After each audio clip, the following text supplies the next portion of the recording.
আপনার এই যে রুমে পার্টি অফিসটা করা হয়েছে আইএসএফের পক্ষ থেকে, তো আপনার উপরে প্রথমে অনেক চাপ আসছিল যে পার্টি অফিস না করতে দেওয়ার জন্য, কি বলবেন?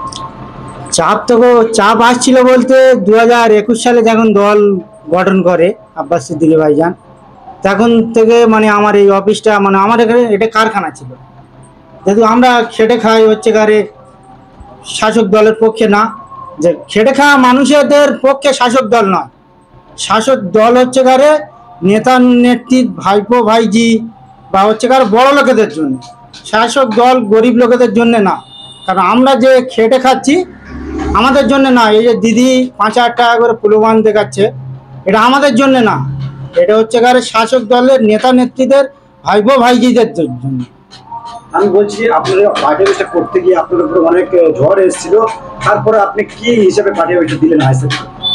আমার উপরে ঝড়ে আমাদের ও ভয় নাই তো। আমাদের নেতা পীরজাদা নওশাদ সিদ্দিকী কি বলেছে যে চমকে ধমকে আইএসএফ কে রোকা যাবে না, তাই ভয় দেয় কে মিথ্যা দিয়ে কেস দিয়ে আমাদের রোকা যাবে না।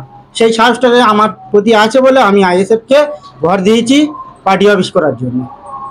আপনার নাম? আমার নাম আরিফ হোসেন ঘরামি।